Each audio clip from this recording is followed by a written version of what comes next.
बुखारा का मशहूर रेशम बाजार अपनी चहल पहल और रौनक के लिए जाना जाता था।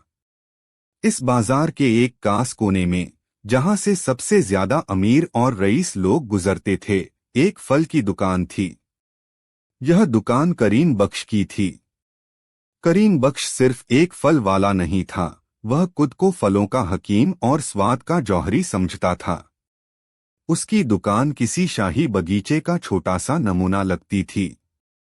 कंधार के रसीले अनार, बदख्शां के मीठे सेब, खुरासान के शाही अंगूर और ईरान के शरबती खरबूजे, सब कुछ करीने से सजा रहता था।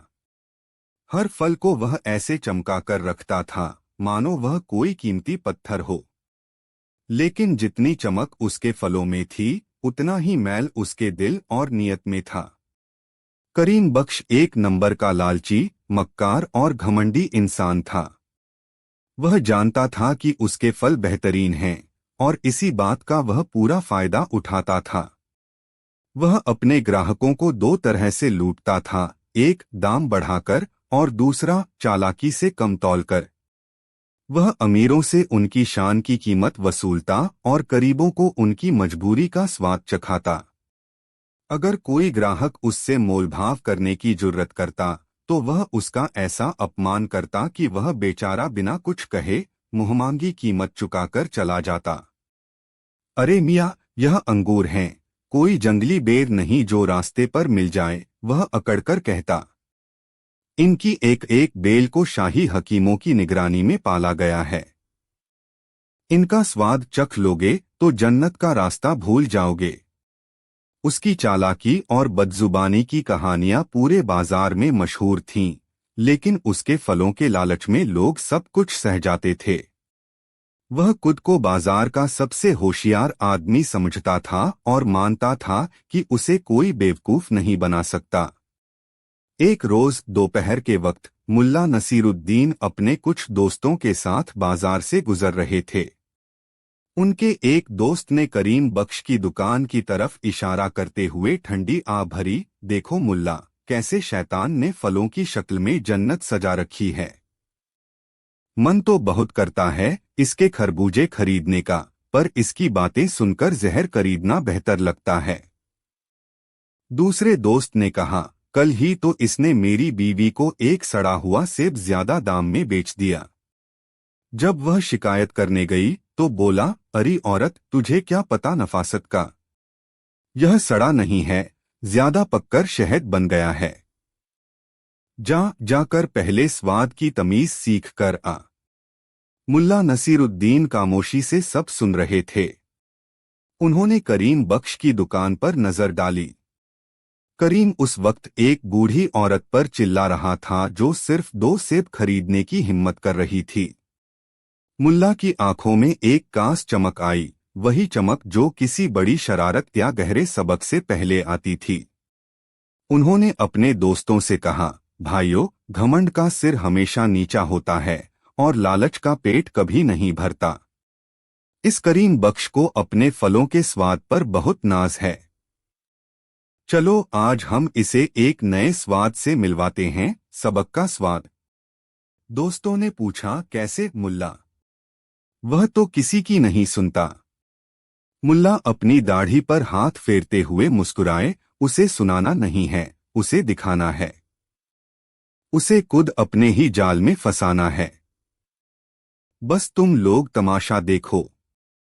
यह कहकर मुल्ला नसीरुद्दीन ने अपनी चाल बदली और एक निहायत ही भोले भाले, दुनियादारी से अनजान देहाती का रूप धर लिया। उन्होंने अपनी पगड़ी को थोड़ा ढीला किया, आंखों में मासूमियत भरी और कदम ऐसे उठाने लगे जैसे पहली बार शहर आए हों। वह सीधे करीम बख्श की दुकान पर पहुंचे।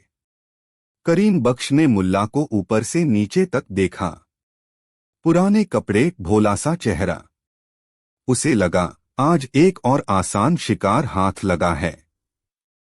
हाँ भाई, क्या चाहिए? उसने रूखेपन से पूछा।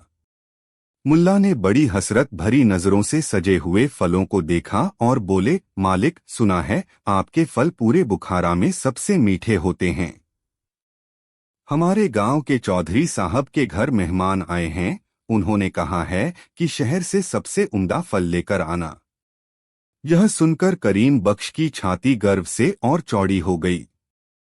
हाँ हाँ, बिल्कुल सही सुना है। मेरे फल नहीं, अमृत के प्याले हैं ये। बोलो क्या दूं? ये शाही अंगूर दूं या ये मिस्री जैसे सेब? मुल्ला ने अंगूर के एक बड़े गुच्छे की तरफ इशारा किया, जो गहरे बैंगनी रंग का था और उस पर ओस की बूंदों जैसी चमक थी।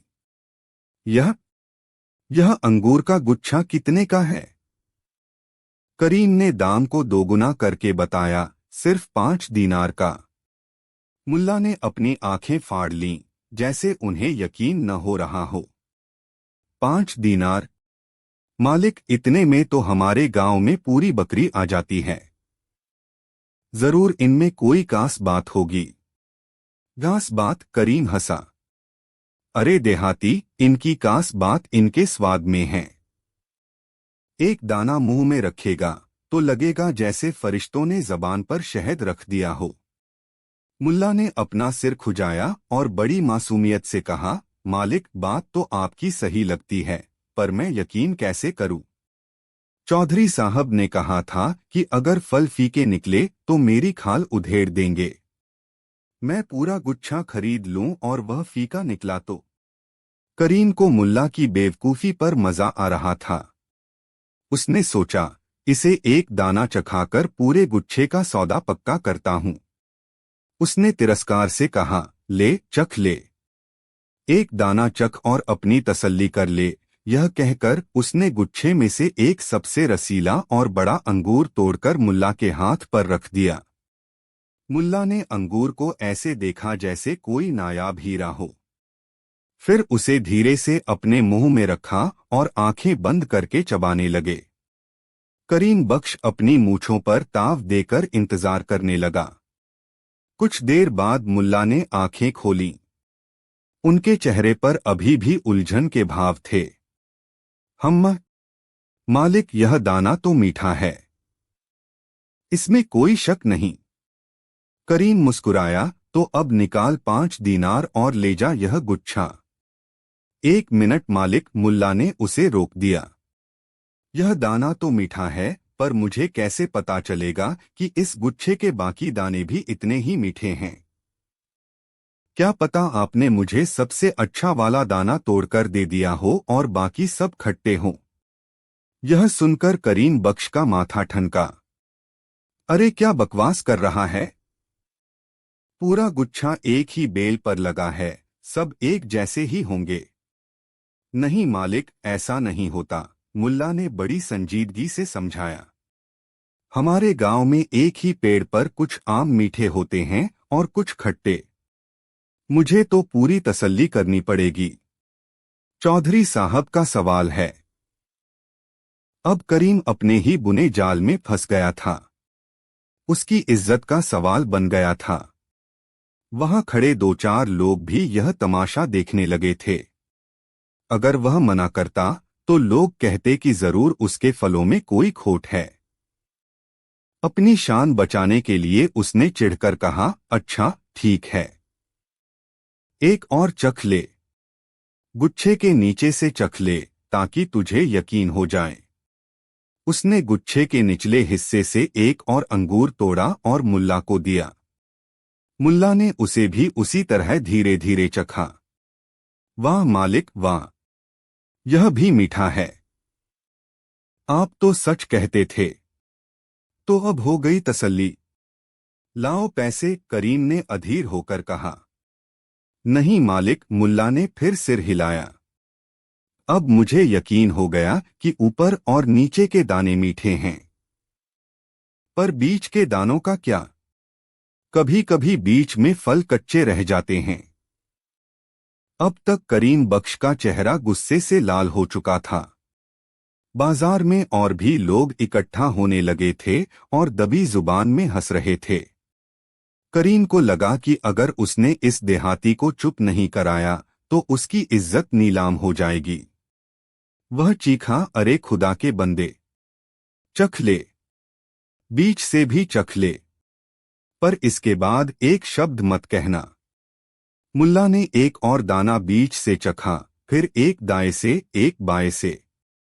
हर दाना चखने के बाद वह करीम की तारीफ करते और फिर एक नई शंका जाहिर कर देते। मालिक, जो दाने धूप की तरफ थे वो तो मीठे हैं, पर जो छाव में थे उनका क्या? देखते ही देखते मुल्ला उस गुच्छे के करीब आधे अंगूर तसल्ली करने के नाम पर खा चुके थे। करीम बख्श का हाल ऐसा था जैसे कोई उसे गर्म सलाखों से दाग रहा हो। वह कुछ बोल भी नहीं पा रहा था और सह भी नहीं पा रहा था। जब अंगूरों का अध्याय खत्म हुआ तो मुल्ला ने अपनी नजर पास रखे एक बड़े सुनहरे खरबूजे पर डाली। मालिक, अंगूर तो आपके लाजवाब हैं। अब यह खरबूजा भी दे दीजिए। यह कितने का है? करीम, जो पहले से ही जला भुना बैठा था, सोचा कि चलो अंगूर का नुकसान खरबूजे में पूरा करूंगा। उसने 10 दीनार का खरबूजा 20 दीनार का बताया। मुल्ला ने कहा, ठीक है मालिक, दाम की चिंता नहीं। चौधरी साहब खुश होने चाहिए। पर इसकी क्या गारंटी है कि यह अंदर से लाल और मीठा निकलेगा? ये तो ऊपर से बंद है। अंगूर तो चख भी लिया, इसे कैसे चखूं? करीम ने सोचा, अब मैं कोई गलती नहीं करूंगा। अरे भाई, इसकी गारंटी मैं हूं। करीम बख्श, मेरी जुबान ही गारंटी है। नहीं मालिक, जुबान से पेट नहीं भरता, मुल्ला ने भोलापन बनाए रखा। अगर यह फीका निकला तो? चौधरी साहब तो मुझे गांव में घुसने नहीं देंगे। आप एक काम करें, इसमें एक छोटा सा छेद करके बस एक उंगली भर का टुकड़ा मुझे चखा दें। अगर मीठा हुआ तो मैं पूरा खरीद लूंगा। करीम लाचार था। भीड़ बढ़ती जा रही थी और हर कोई इस अनोखे ग्राहक और दुकानदार के संवाद का मजा ले रहा था। इज्जत बचाने के लिए उसे मुल्ला की बात माननी पड़ी। उसने एक तेज चाकू निकाला और खरबूजे के ऊपरी हिस्से से एक छोटा सा तिकोना टुकड़ा काटकर मुल्ला को दिया। मुल्ला ने उसे खाया और अपनी आंखें मूंद लीं। सुभान अल्लाह! मालिक, क्या स्वाद है! जैसे आसमान से अमृत टपक रहा हो। तो अब पैक कर दूं? करीम ने उम्मीद से पूछा। एक सेकंड मालिक, मुल्ला ने फिर उसे रोका। यह ऊपर का हिस्सा तो बहुत मीठा है। पर क्या पूरा खरबूजा ऐसा ही होगा? अक्सर नीचे का हिस्सा कम मीठा होता है, जहां पानी ज्यादा होता है। करीम का मन किया कि वह अपना सिर उसी खरबूजे पर पटक दे। वह दांत पीसते हुए बोला, तुझे क्या चाहिए? साफ साफ बोल। बस नीचे से एक टुकड़ा और चखवा दें मालिक। फिर मैं बिना कुछ कहे इसे ले लूंगा, मुल्ला ने गिड़गिड़ाते हुए कहा। मजबूरन करीम ने नीचे से भी एक टुकड़ा काटा। मुल्ला ने उसे भी खाया और तारीफ के पुल बांध दिए। फिर उसने वही तर्क दाएं और बाएं हिस्से के लिए दोहराया। करीम बख्श गुस्से और बेबसी में उसे खरबूजे के अलग अलग हिस्सों से टुकड़े काट काट कर चखाता रहा। आखिरकार खरबूजा एक खोखले गोले जैसा दिखने लगा, जिसमें चारों तरफ से छेद हो चुके थे।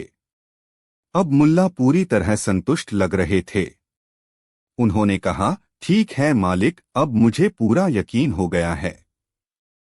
आप यह आधा खाया हुआ अंगूर का गुच्छा और यह छेदों वाला खरबूजा मेरे लिए पैक कर दें। मैं अभी पैसे देता हूं। यह सुनकर करीम बख्श की आंखों में खून उतर आया।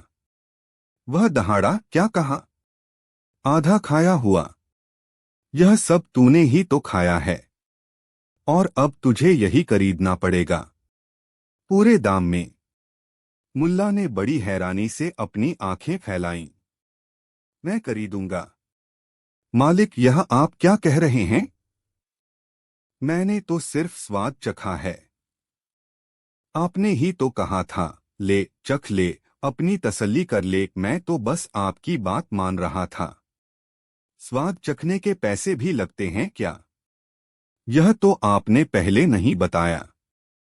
अब तक जो भीड़ दबी जुबान में हंस रही थी, वह जोर जोर से ठहाके लगाने लगी।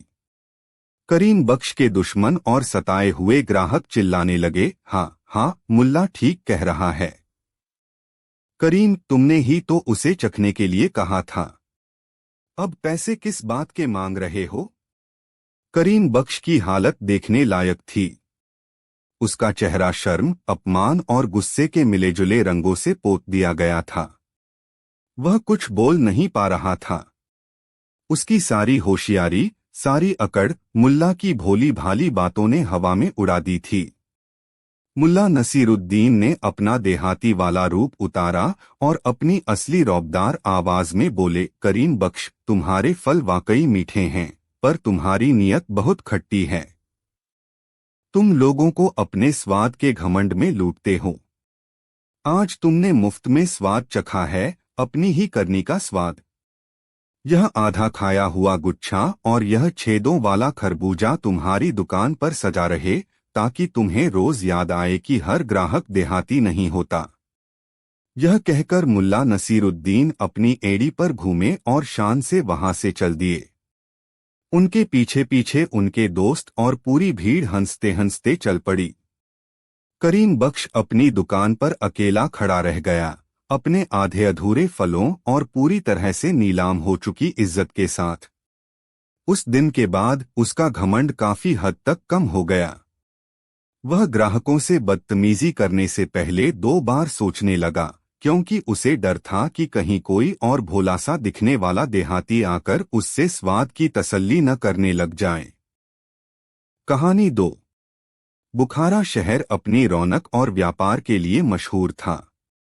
यहाँ के बाजारों में दुनिया भर से सौदागर आते, अपने माल की नुमाइश करते और कहानियों का लेन देन करते। इसी शहर में एक बेहद इज्जतदार और अमीर सौदागर रहता था, जिसका नाम यूसुफ था। यूसुफ ने अपनी पूरी जिंदगी मेहनत, ईमानदारी और सबसे बढ़कर खामोशी से काम करने के उसूल पर गुजारी थी। उसकी सफलता का राज उसकी व्यापारिक समझ से ज्यादा इस बात में छिपा था कि वह अपने पत्ते किसी के सामने नहीं खोलता था। उसका मानना था कि व्यापार में सबसे बड़ी दौलत सोना चांदी नहीं, बल्कि राज होते हैं। यूसुफ का एक ही बेटा था, कासिम। कासिम नौजवान था, उसमें जोश और महत्वाकांक्षा कूट कूट कर भरी थी। वह जल्द से जल्द अपने पिता की विरासत को संभालना चाहता था और उसे पहले से भी ज्यादा ऊंचाइयों पर ले जाना चाहता था। लेकिन कासिम में एक बड़ी कमी थी, वह बड़बोला था। अपनी छोटी सी कामयाबी का भी वह ढिंढोरा पीटने से नहीं चूकता था। उसे लगता था कि लोगों को अपनी सफलता के बारे में बताकर वह उनकी नजरों में और बड़ा बन जाएगा। यूसुफ अपने बेटे की इस आदत से बहुत चिंतित रहता था। वह उसे कई बार समझा चुका था, बेटा कासिम, भरी हुई गागर छलकती नहीं है। अपनी योजनाओं को तब तक राज रखो जब तक वे फल न देने लगें। लेकिन कासिम को यह सब पुरानी बातें लगती थीं। उसे लगता था कि उसके पिता का जमाना और था, अब दुनिया बदल चुकी है। शहर में यूसुफ का एक बड़ा कारोबारी दुश्मन भी था, जिसका नाम करीम लाला था। करीम लाला एक धूर्त और लालची सौदागर था, जो हमेशा यूसुफ की सफलता से जलता था। वह कई सालों से यह पता लगाने की कोशिश कर रहा था कि यूसुफ ऐसा कौन सा व्यापार करता है, जो उसे साल दर साल अमीर बनाता जा रहा है। उसने अपने कई जासूस यूसुफ के कारोबार में लगा रखे थे, लेकिन यूसुफ की खामोशी की दीवार को कोई भेद नहीं पाया था। करीम लाला की नजर अब यूसुफ के बड़बोले बेटे कासिम पर थी। वह जानता था कि अगर राज का ताला खुलेगा तो उसकी चाबी कासिम ही होगा। उन्हीं दिनों यूसुफ के हाथ एक बहुत बड़ा सौदा लगा।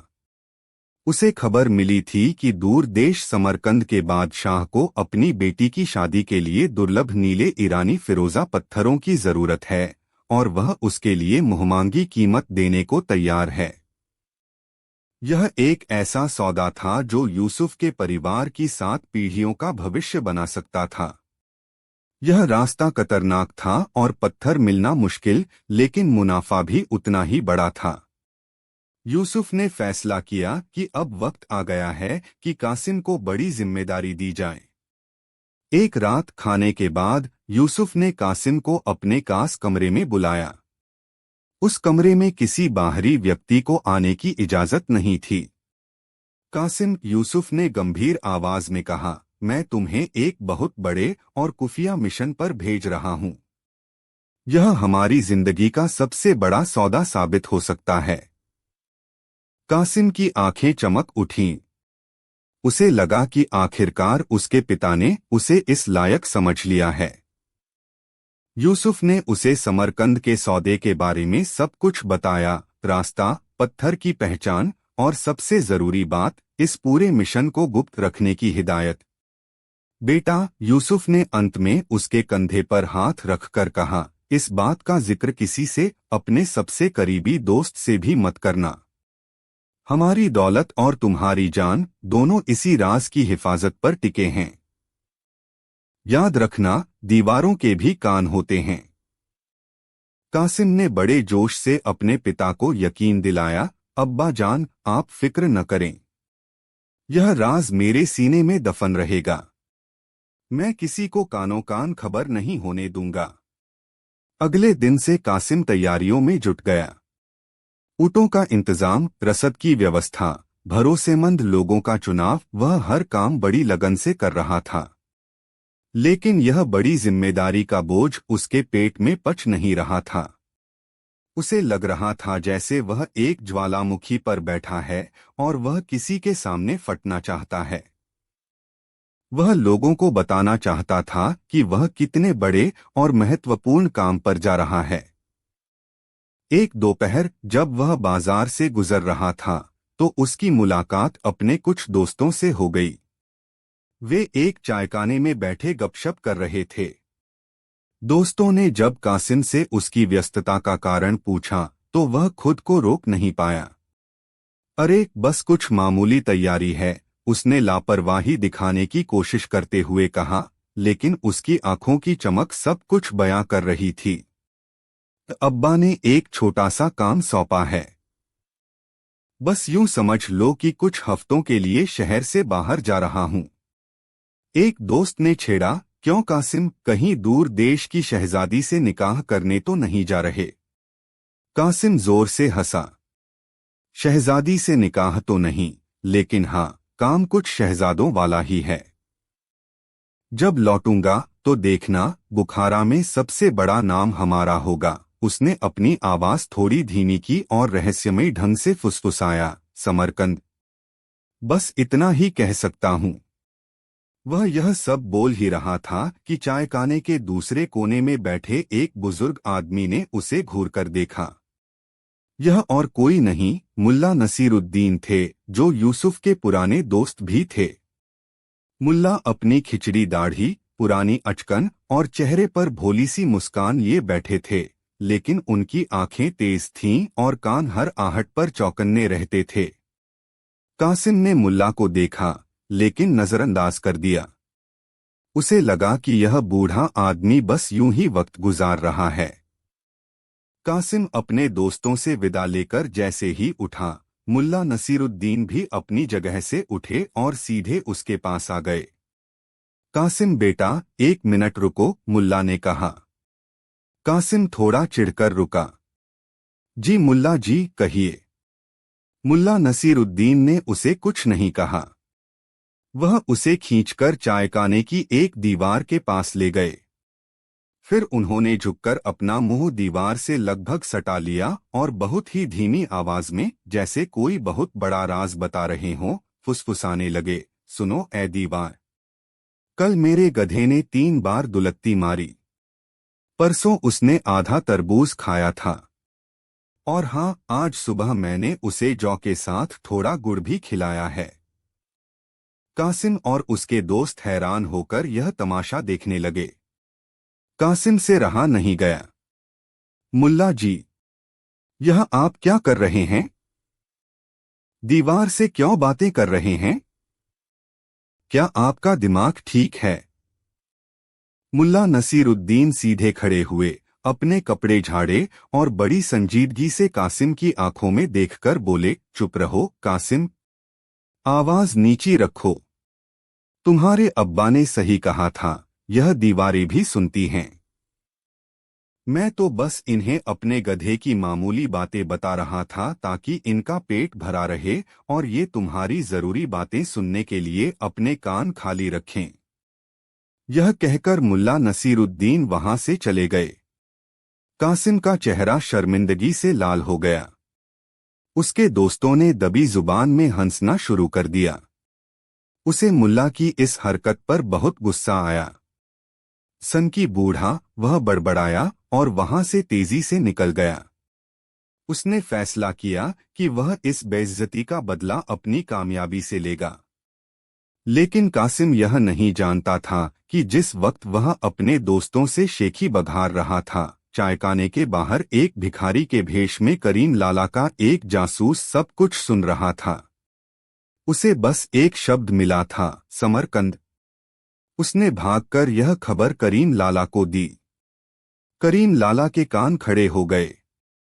समरकंद, उसने सोचा, यूसुफ का बेटा समरकंद जा रहा है और यह कोई बहुत बड़ा राज है।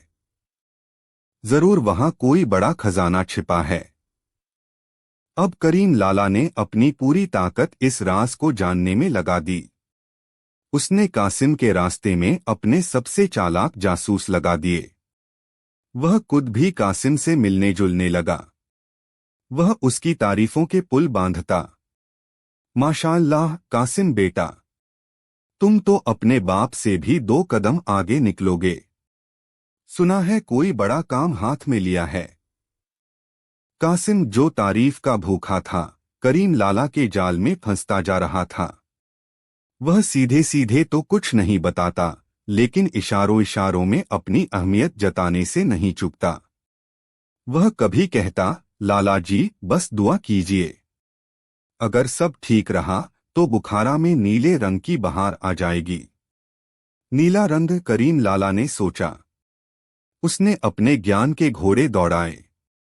समरकंद और नीला रंग, इसका मतलब है फिरोजा पत्थर।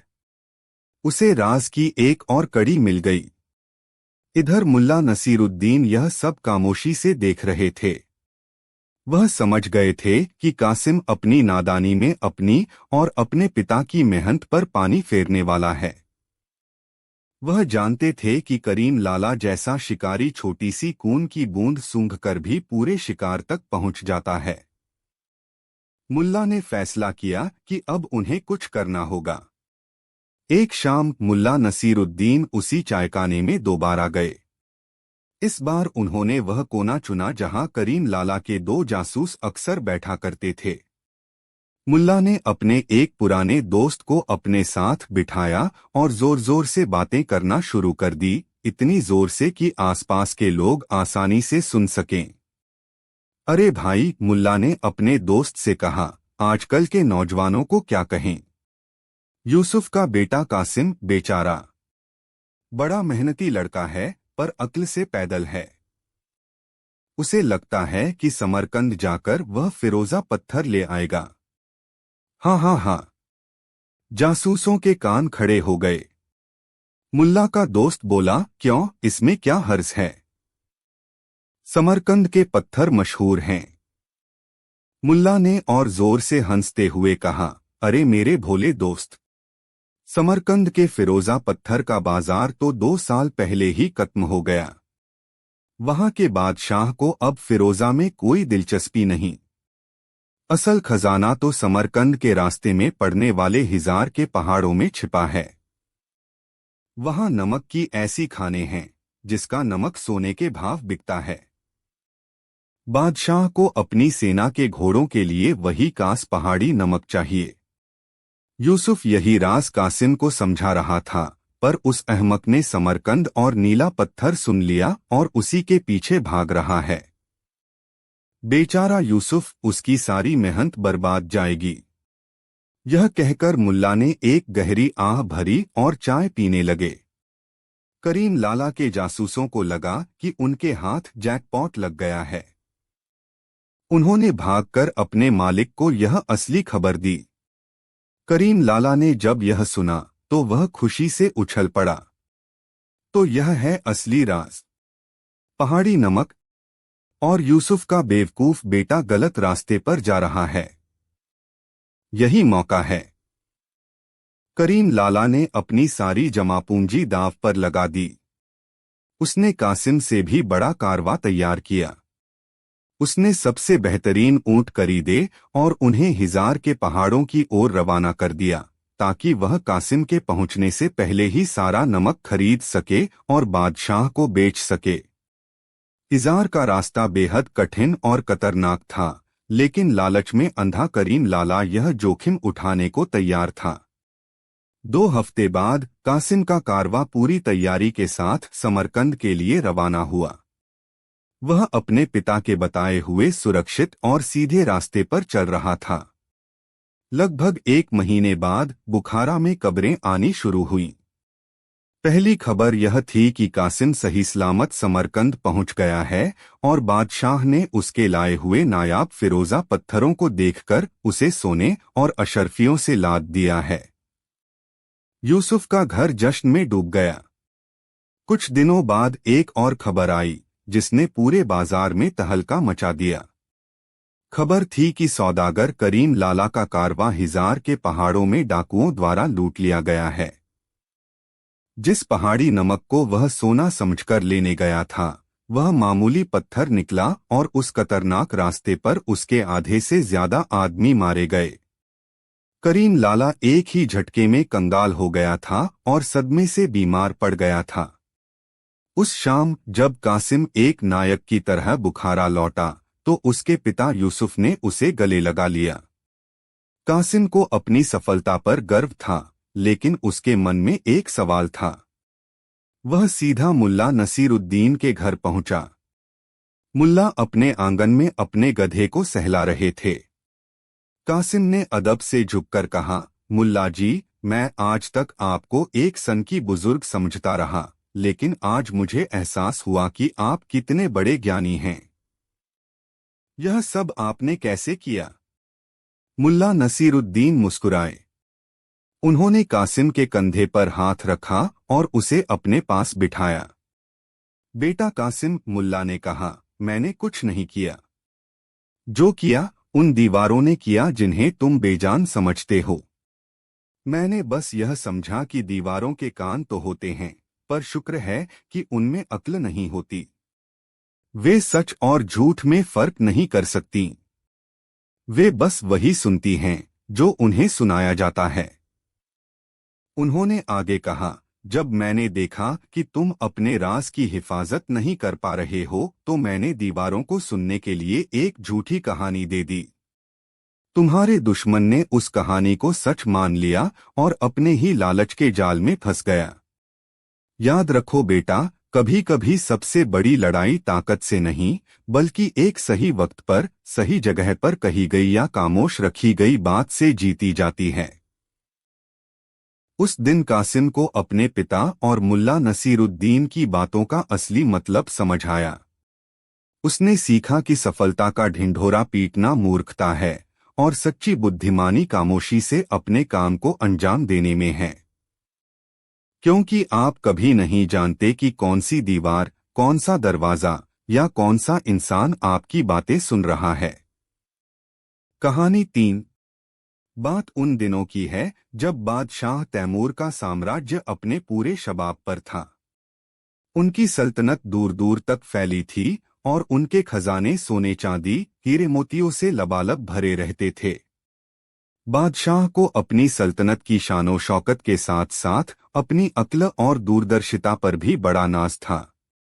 उनके दरबार में एक से बढ़कर एक विद्वान, कवि, कलाकार और सलाहकार मौजूद रहते थे, जो हर रोज बादशाह के मनोरंजन और ज्ञानवर्धन के लिए नई नई बातें लेकर हाजिर होते थे। एक शाम जब दरबार लगा हुआ था और बाहर हल्की हल्की बारिश हो रही थी, बादशाह का मिजाज कुछ उबा हुआ सा था। रोज की वही तारीफें, वही चापलूसी और वही नीरस राजकीय चर्चाएं सुनकर वह थक चुके थे। उन्हें कुछ नया, कुछ मसालेदार और कुछ ऐसा चाहिए था जो उनकी बौद्धिक खुजली को शांत कर सके। अचानक उनकी नजर दरबार के एक कोने में चुपचाप खड़े, अपनी ही दुनिया में मगन मुल्ला नसीरुद्दीन पर पड़ी। मुल्ला अपनी सादगी, फटेहाल कपड़ों और बेपरवाह अंदाज के लिए जाने जाते थे, लेकिन उनकी हाजिर जवाबी और गहरी समझ का लोहा पूरा शहर मानता था। बादशाह के होठों पर एक कुटिल मुस्कान तैर गई। उन्हें मनोरंजन का एक नया जरिया सूझ गया था। मुल्ला नसीरुद्दीन, बादशाह की भारी आवाज दरबार में गूंजी। मुल्ला, जो शायद अपने गधे के बारे में सोच रहे थे, चौंककर बोले, जी आलमपना, हुक्म कीजिए। बादशाह ने अपनी मखमली गद्दी पर तनकर बैठते हुए कहा, मुल्ला, हम तुमसे एक काम चाहते हैं। हम यह जानना चाहते हैं कि हमारी इस विशाल रियासत में सबसे बड़े मूर्ख कौन हैं। हमें कोई एक या दो नहीं, बल्कि हमारी रियासत के 10 सबसे बड़े अहमकों की एक फहरिस्त सूची चाहिए। क्या तुम यह काम कर सकते हो? यह सवाल सुनते ही पूरे दरबार में कानाफूसी शुरू हो गई। वज़ीर-ए-आज़म और दूसरे दरबारी एक दूसरे को देखकर मुस्कुराने लगे। उन्हें लगा कि बादशाह ने मुल्ला को फंसाने का एक शानदार जाल फेंका है। अगर मुल्ला किसी अमीर या दरबारी का नाम लेता तो वह उसका दुश्मन बन जाता, और अगर किसी गरीब का नाम लेता तो उस पर गरीबों का मजाक उड़ाने का इल्जाम लगता। हर तरफ से मुल्ला का फंसना तय था। लेकिन मुल्ला नसीरुद्दीन के चेहरे पर शिकन तक नहीं आई। उन्होंने बड़ी शांति से अपनी दाढ़ी पर हाथ फेरा और बोले, आलमपनाह, यह काम तो बहुत आसान है, लेकिन थोड़ा वक्त लगेगा। मूर्खों को ढूंढना कोई मुश्किल काम नहीं, वे तो हर गली नुक्कड़ पर मिल जाते हैं। बस उन्हें पहचानने के लिए पारखी नजर चाहिए। बादशाह खुश हुए। बहुत खूब, तुम्हें कितना वक्त चाहिए? मुल्ला ने सोचते हुए कहा, हुजूर, पूरी रियासत का दौरा करना होगा, लोगों से मिलना जुलना होगा, उनकी हरकतों को गौर से देखना होगा। इस काम के लिए मुझे कम से कम 1 साल का वक्त, यात्रा के खर्च के लिए शाही खजाने से अशर्फियों से भरी एक थैली और एक शाही मुहर लगा हुआ खाली फरमान चाहिए होगा, ताकि कोई मेरे काम में दखल न दे। दरबारी यह सुनकर हैरान रह गए। एक मूर्खों की सूची बनाने के लिए इतनी बड़ी मांग। वज़ीर-ए-आज़म ने तुरंत बादशाह के कान में फुसफुसाया, हुजूर, यह आदमी तो आपको ठग रहा है। यह शाही पैसा लेकर रफू चक्कर हो जाएगा और कभी वापस नहीं आएगा। बादशाह ने वजीर की बात को अनसुना कर दिया। उन्हें इस खेल में मजा आ रहा था। उन्होंने खजांची को हुक्म दिया, मुल्ला को सोने की अशर्फियों से भरी एक थैली दी जाए और शाही मुहर के साथ एक खाली फरमान भी दिया जाए। मुल्ला, हम तुम्हें ठीक 1 साल का वक्त देते हैं। 1 साल बाद इसी दिन, इसी दरबार में तुम हमें वह सूची सौंपोगे। मुल्ला नसीरुद्दीन ने अदब से झुककर सलाम किया, अशर्फियों की थैली और फरमान लिया और दरबार से बाहर निकल गए। उनके जाने के बाद दरबार में हंसी का फव्वारा छूट गया। सब यही कह रहे थे कि मुल्ला अब कभी शक्ल नहीं दिखाएगा। महीने बीतते गए। मुल्ला नसीरुद्दीन का कोई अतापता नहीं था। वह सचमुच रियासत के दौरे पर निकल गए थे। उन्होंने गांव-गांव, शहर-शहर की काक छानी। वह कभी किसी सराय में रुकते तो कभी किसी पेड़ के नीचे सो जाते। वह लोगों से घुलते मिलते, उनकी बातें सुनते और उनकी हरकतों पर गौर करते। इस दौरान उन्हें कई दिलचस्प लोग मिले। एक गांव में उन्होंने एक आदमी को देखा जो जिस डाल पर बैठा था, उसी को कुल्हाड़ी से काट रहा था। मुल्ला ने उससे पूछा, अरे भाई, यह क्या कर रहे हो? तुम तो गिर जाओगे। उस आदमी ने जवाब दिया, तुम अपने काम से काम रखो, मुझे मत सिखाओ। मुल्ला मुस्कुराकर आगे बढ़ गए। एक और शहर में रात के वक्त उन्होंने देखा कि एक आदमी सड़क पर जल रहे चिराग के नीचे कुछ ढूंढ रहा था। मुल्ला ने पूछा, क्या खो गया है? भाई, आदमी बोला, मेरी चाबी खो गई है। मुल्ला भी उसके साथ ढूंढने लगे।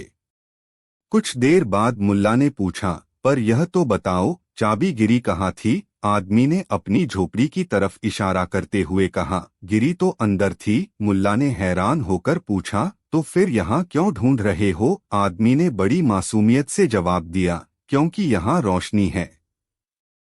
मुल्ला ऐसे ही नगीनों को अपनी याददाश्त की डायरी में नोट करते रहे। उन्होंने देखा कि लोग कैसे छोटी छोटी बातों पर लड़ते हैं, कैसे भविष्य की चिंता में अपना आज बर्बाद करते हैं और कैसे दौलत के पीछे भागते भागते अपनी सेहत और सुकून खो देते हैं। इधर राजधानी में बादशाह और दरबारी लगभग मुल्ला को भूल चुके थे। वज़ीर-ए-आज़म अक्सर बादशाह को याद दिलाता, देखा हुजूर, मैंने तो पहले ही कहा था। वह धोखेबाज आपका सोना लेकर भाग गया। बादशाह भी मन ही मन मान चुके थे कि मुल्ला अब वापस नहीं आएगा। ठीक 1 साल पूरा हुआ। दरबार अपनी पूरी शानो शौकत से सजा हुआ था। बादशाह अपने सिंहासन पर विराजमान थे और दरबारी अपनी अपनी जगहों पर बैठे थे। अचानक दरबार के दरवाजे पर एक पहरेदार ने आकर इत्तिला दी, आलम पनाह, मुल्ला नसीरुद्दीन हाजिर होना चाहते हैं। यह सुनते ही पूरे दरबार में सन्नाटा छा गया। बादशाह समेत हर कोई हैरान था। मुल्ला वापस आ गया था। मुल्ला नसीरुद्दीन अंदर दाखिल हुए। वह वैसे ही थे जैसे 1 साल पहले गए थे। वही सादे कपड़े, वही बेपरवाह चाल, लेकिन आंखों में एक नई चमक थी। उनके हाथ में एक बड़ा सा गोल किया हुआ शाही फरमान था। बादशाह ने अपनी हैरानी छिपाते हुए कड़क आवाज में पूछा, तो मुल्ला, तुम आ गए? हम तो समझे थे कि तुम हमारा सोना लेकर भाग गए। मुल्ला ने मुस्कुराकर कहा, आलम पनाह, मैं आपका नौकर हूं। आपका हुक्म पूरा किए बिना कैसे जा सकता था? मैं आपकी दी हुई सूची तैयार करके लाया हूं। बादशाह की आंखों में उत्सुकता चमक उठी। कहाँ है सूची? पेश करो। मुल्ला नसीरुद्दीन ने धीरे धीरे उस शाही फरमान को खोला। सभी दरबारी अपनी गर्दन उचका उचका कर देखने लगे कि उस सूची में किसके नाम हैं। हर किसी के दिल में एक डर था कि कहीं उसका नाम न हो। लेकिन जब फरमान पूरा खुला तो सब हक्के बक्के रह गए। उस बड़े से फरमान पर 10 नाम तो दूर, सिर्फ और सिर्फ एक ही नाम लिखा हुआ था, और वह नाम था बादशाह सलामत तैमूर। एक पल के लिए दरबार में मौत जैसा सन्नाटा छा गया। फिर जैसे एक भूचाल आ गया। बादशाह का चेहरा गुस्से से तमतमाकर लाल हो गया। उनकी आंखें अंगारों की तरह दहक रही थीं। उन्होंने अपनी कमर से लटक रही तलवार की मूठ पर हाथ रख लिया। गुस्ताख, तेरी यह मजाल! बादशाह सिंहासन से खड़े होकर चीखे। तेरी हिम्मत कैसे हुई हमारी तौहीन करने की? तूने हमें, इस सल्तनत के बादशाह को, सबसे बड़ा मूर्ख कहा। इसका अंजाम तू जानता है? तेरी गर्दन अभी धड़ से अलग कर दी जाएगी। वज़ीर-ए-आज़म और दूसरे चापलूस दरबारियों के चेहरे पर खुशी की लहर दौड़ गई। आज मुल्ला का खेल खत्म होने वाला था। लेकिन मुल्ला नसीरुद्दीन के चेहरे पर खौफ का कोई निशान नहीं था। वह बड़ी शांति और अदब से झुके और बोले, जान की अमान पाऊं तो कुछ अर्ज करूं, आलम पनाह। बादशाह गुस्से से कांप रहे थे, लेकिन फिर भी उन्होंने कहा, बोल। अपनी सफाई में क्या कहना चाहता है? आज कोई तेरी जान नहीं बचा सकता। मुल्ला ने एक गहरी सांस ली और बोलना शुरू किया। उनकी आवाज में गजब का आत्मविश्वास था। आलम पनाह, 1 साल पहले आपने मुझे शाही खजाने से सोने की अशर्फियों से भरी एक थैली दी थी। हाँ, दी थी, बादशाह गरजे। आपने वह थैली एक ऐसे आदमी को दी जिसे आप बहुत अच्छी तरह नहीं जानते थे। आपने उसे बगदाद जाकर अरबी नस्ल के घोड़े खरीदने के लिए भेजा था। आपने उस आदमी से न कोई रसीद ली, न कोई जमानत रखवाई और न ही कोई गवाह बनाया। आपने बस उसकी जुबान पर भरोसा करके अपनी सल्तनत का कीमती सोना उसके हवाले कर दिया। मुल्ला एक पल के लिए रुके और फिर सीधे बादशाह की आंखों में देखकर पूछा, जहां पनाह, आप ही इंसाफ करें।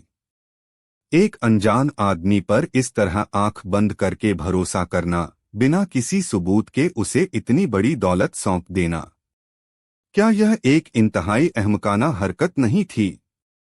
इसीलिए मैंने इस फहरिस्त में सबसे पहला नाम आपका लिखा। मुल्ला की इस दलील को सुनकर बादशाह निशब्द हो गए। उनका गुस्सा हवा हो गया। उन्होंने जो किया था वह वाकई एक मूर्खतापूर्ण कार्य था। दरबार में मौजूद हर व्यक्ति मुल्ला के तर्क की गहराई को समझकर सन्न रह गया था। वज़ीर-ए-आज़म का मुंह देखने लायक था। बादशाह अपनी गद्दी पर वापस बैठ गए। उनकी आवाज में अब गुस्सा नहीं बल्कि एक गहरी जिज्ञासा थी। ठीक है मुल्ला, हमने माना कि हमारी हरकत मूर्खतापूर्ण थी, लेकिन तुमने तो सूची में सिर्फ एक ही नाम लिखा है। बाकी के 9 मूर्ख कहाँ हैं? मुल्ला नसीरुद्दीन मुस्कुराए। आलमपनाह, मैंने बाकी के 9 खाने खाली छोड़े हैं क्योंकि मुझे दूसरे नामों का इंतजार था। इंतजार? किसका इंतजार? बादशाह ने पूछा। मुल्ला ने जवाब दिया, हुजूर, मैं उस घोड़े के सौदागर का इंतजार कर रहा था। अगर वह आदमी सोने की अशर्फियों से भरी थैली लेकर सच में अरबी घोड़े खरीदने जाता और ईमानदारी से उन्हें लेकर वापस आ जाता, तो यकीनन इस रियासत में उससे बड़ा अहमक और कोई नहीं होता। तब मैं फौरन आपका नाम काटकर उस फहरिस्त में उसका नाम लिख देता। यह सुनते ही बादशाह अपनी हंसी रोक नहीं पाए। उनके एक जोरदार ठहाके से पूरा दरबार गूंज उठा। दरबारी भी, जो अब तक सहमे हुए थे, मुस्कुराने लगे।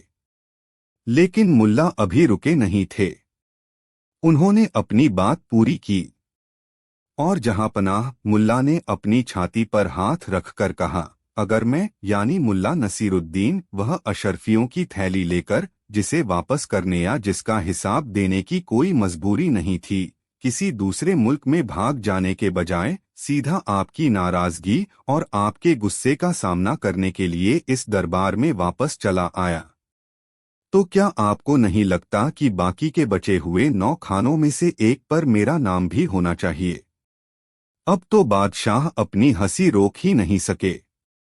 वह हंसते हंसते लोटपोट हो गए। उन्होंने अपने गले से कीमती मोतियों का हार उतारा और मुल्ला की ओर फेंकते हुए कहा, वाह मुल्ला, वाह! मान गए तुम्हारी अक्ल और तुम्हारी हिम्मत को। तुमने हमें मूर्ख भी साबित कर दिया और हमारी आंखें भी खोल दी। तुमने हमें सिखाया कि सबसे बड़ी बुद्धिमानी अपने आप को मूर्ख समझे जाने के डर से आजाद हो जाना है। उस दिन के बाद रियासत के सबसे बड़े मूर्ख की वह कहानी एक किंवदंती बन गई। लोग मुल्ला नसीरुद्दीन की इस कहानी को सुनाकर यह सीखते कि सच्ची बुद्धिमानी केवल ज्ञान में नहीं, बल्कि साहस, तर्क और आत्मज्ञान में निहित होती है। और एक बुद्धिमान व्यक्ति की सबसे बड़ी पहचान यह है कि वह सबसे तीखी आलोचना को भी एक गहरे सबक में बदल सकता है। कहानी 4। बुखारा शहर में 2 दोस्त रहते थे, मुल्ला नसीरुद्दीन और हाजी बकील। उनकी दोस्ती बड़ी अजीब थी। मुल्ला, जो अपनी फकीरी और दरियादिली के लिए जाने जाते थे, वहीं हाजी बकील अपनी दौलत और उससे भी ज्यादा अपनी कंजूसी के लिए पूरे शहर में बदनाम था। बकील का मतलब ही कंजूस होता है, और हाजी ने अपने नाम को सार्थक करने में कोई कसर नहीं छोड़ी थी। हाजी बकील एक बड़ा व्यापारी था। उसके कारवां दूर दूर के देशों तक जाते थे और सोने चांदी का व्यापार करते थे। उसके घर में दौलत के अंबार लगे थे, लेकिन उसकी आत्मा में करीबी का डेरा था। वह फटे पुराने कपड़े पहनता, रूखी सूखी रोटी खाता और अपने नौकरों को भी भूखा रखता। कहा जाता था कि वह रात को दिया इसलिए नहीं जलाता था कि कहीं तेल कर्च न हो जाए, और सर्दियों में आग इसलिए नहीं जलाता था कि कहीं लकड़ी कम न हो जाए। उसकी सबसे बड़ी खुशी पैसे जोड़ने में थी, खर्च करने में नहीं। मुल्ला नसीरुद्दीन उसके इकलौते दोस्त थे। दोस्ती भी इसलिए थी क्योंकि मुल्ला कभी उससे कुछ मांगते नहीं थे। लेकिन मुल्ला को हाजी की यह हालत देखकर बड़ा दुख होता था। वह सोचते, यह कैसा आदमी है जो दौलत के समंदर में बैठकर भी प्यासा मर रहा है। इसकी दौलत इसके किस काम की, अगर यह न खुद उसका सुख भोग सकता है और न किसी और को दे सकता है। मुल्ला ने कई बार हाजी को समझाने की कोशिश की। हाजी भाई, वह कहते, यह दौलत तो हाथ का मैल है। आज है, कल नहीं। थोड़ा खर्च किया करो, लोगों को खिलाया पिलाया करो, अल्लाह खुश होगा। हाजी वकील हर बार एक ही जवाब देता, मुल्ला, तुम नहीं समझोगे। एक एक पैसा कितनी मेहनत से कमाया जाता है। इसे पानी की तरह बहाना बेवकूफी है। पैसा जोड़ कर रखो, बुरे वक्त में काम आता है। उसका बुरा वक्त कभी नहीं आता था और पैसा बस जुड़ता ही रहता था। एक दिन मुल्ला नसीरुद्दीन को एक तरकीब सूझी। उन्होंने फैसला किया कि अब हाजी को सीधे तरीके से नहीं, बल्कि टेढ़े तरीके से ही सबक सिखाना पड़ेगा। उसे उसी के खेल में मात देनी होगी। अगली सुबह मुल्ला बड़े परेशान और भागे भागे हाजी वकील के घर पहुंचे। हाजी उस वक्त अपने आंगन में बैठकर सूखी रोटी चबा रहा था। गजब हो गया हाजी, मैं तो लुट गया, बर्बाद हो गया, मुल्ला ने हांफते हुए कहा। हाजी ने रोटी का टुकड़ा निगला और बेरुखी से पूछा, क्या हुआ? तुम्हारे पास लुटने के लिए था ही क्या? तुम्हारा गधा मर गया क्या? नहीं नहीं, मुल्ला ने कहा, इससे भी बुरा हुआ है। मेरे घर 40 मेहमान आ गए हैं और सब के सब मेरे दूर के रिश्तेदार हैं। कह रहे हैं कि जब तक रहेंगे यहीं खाएंगे पिएंगे। यह सुनकर हाजी को कोई हमदर्दी नहीं हुई। वह बोला, तो मैं क्या करूं? उन्हें जौ की रोटियां खिला दो। तुम्हारे लिए तो वही शाही दावत है। नहीं हाजी, तुम समझे नहीं, मुल्ला ने अपनी आवाज और धीमी और रहस्यमय करते हुए कहा। ये कोई मामूली मेहमान नहीं हैं। ये अली बाबा के 40 चोरों के वंशज हैं। क्या? हाजी अपनी जगह से उछल पड़ा। 40 चोर तुम्हारे घर में? हाँ, मुल्ला ने बड़ी संजीदगी से सिर हिलाया। इनके सरदार ने मुझे साफ साफ कहा है कि अगर इनकी खातिरदारी में कोई कमी हुई तो वे सिर्फ मेरा घर नहीं बल्कि पूरे मोहल्ले को लूट लेंगे। और तुम तो जानते हो, हमारा मोहल्ला यानी तुम्हारा घर। अब हाजी वकील के चेहरे का रंग उड़ गया। उसे अपनी सारी दौलत, अपनी संदूकें, अपने सोने के सिक्के आंखों के सामने नाचते हुए दिखाई देने लगे। 40 चोर, और वो भी उसके पड़ोस में। यह ख्याल ही उसके लिए किसी बुरे सपने जैसा था। तो तुम क्या चाहते हो? उसने कांपती हुई आवाज में पूछा। मुल्ला ने बड़ा मासूम चेहरा बनाया। मैं क्या चाहूं हाजी? मैं तो एक गरीब आदमी हूं।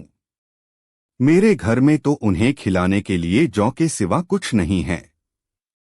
अगर उन्होंने जौ की रोटियां खाईं तो वे नाराज हो जाएंगे, और अगर वे नाराज हुए तो तुम्हारी तिजोरियों का क्या होगा? मैं कुछ कह नहीं सकता। हाजी वकील का दिमाग तेजी से काम करने लगा। उसे अपनी जान से ज्यादा अपनी दौलत की फिक्र थी। उसे लगा कि मुल्ला पर थोड़ा सा खर्च करके वह अपनी बड़ी दौलत बचा सकता है। ठीक है, ठीक है। घबराओ मत, उसने बड़ी मुश्किल से कहा, जैसे उसकी जबान से शब्द नहीं बल्कि सोने के सिक्के निकल रहे हों। तुम एक काम करो, आज रात की दावत का इंतजाम मैं कर देता हूं। तुम अपने मेहमानों को अच्छे से खिलाओ ताकि वे खुश रहें और कोई गलत कदम न उठाएं। मुल्ला ने राहत की सांस लेने का नाटक किया। अल्लाह तुम्हारा भला करे हाजी, तुम ही मेरे सच्चे दोस्त हो। मैं उन्हें बता दूंगा कि यह दावत मेरे अमीर दोस्त हाजी वकील की तरफ से है। नहीं नहीं, हाजी तुरंत चीखा, मेरा नाम मत लेना। बस यह कह देना कि यह तुम्हारे किसी गुमनाम दोस्त की तरफ से है। मैं चोरों की नजर में नहीं आना चाहता। मुल्ला मन ही मन हंसे। ठीक है, जैसा तुम कहो। उस दिन हाजी वकील ने अपनी जिंदगी में पहली बार दिल खोलकर कर्ज किया। हालांकि हर दिनार कर्ज करते हुए उसे ऐसा लग रहा था जैसे कोई उसकी छाती से उसका दिल निकाल रहा हो। उसने बाजार से बेहतरीन चावल, घी, गोश्त, मसाले और मेवे खरीदवाए। उसने शहर के सबसे अच्छे बावर्ची को बुलवाया और उसे शाही पुलाव, कोरमा और शीरमाल बनाने का हुक्म दिया। उसने सोचा, एक रात की बात है, चोर खा पी कर चले जाएंगे, मेरी दौलत बच जाएगी। शाम को जब खाने की खुशबू पूरे मोहल्ले में फैल रही थी, हाजी अपने घर की छत पर चढ़कर मुल्ला के घर की तरफ देखने लगा। उसे 40 खूंखार डाकू जैसे दिखने वाले लोगों की उम्मीद थी, लेकिन उसे मुल्ला के आंगन में कोई दिखाई नहीं दिया। रात को बावर्ची ने बड़े बड़े देगों में खाना तैयार किया और मुल्ला के घर भिजवा दिया। मुल्ला ने खाना रख लिया और बावर्ची को शुक्रिया कहकर विदा कर दिया। अगली सुबह हाजी वकील दौड़ा दौड़ा मुल्ला के घर पहुंचा। क्या हुआ मुल्ला? मेहमान चले गए? सब ठीक तो था? उन्होंने दावत पसंद की? मुल्ला ने बड़ा उदास चेहरा बनाया। पसंद? अरे हाजी, उन्हें दावत इतनी पसंद आई कि उन्होंने यहीं रुकने का फैसला कर लिया है। कह रहे हैं कि ऐसी खातिरदारी छोड़कर कौन जाता है। अब कह रहे हैं कि आज उन्हें कुछ मीठा खाने का मन है। हाजी का मुंह खुला का खुला रह गया। क्या वे गए नहीं? अब मीठा उसे लगा कि वह बेहोश हो जाएगा। हाँ, मुल्ला ने कहा। उनके सरदार ने कहा है कि अगर आज उन्हें बादाम और पिस्ते वाला हलवा और फिरनी नहीं मिली तो वह समझेगा कि हमारी दोस्ती में खोट आ गई है। और फिर तुम तो जानते ही हो। हाजी के पास कोई चारा नहीं था।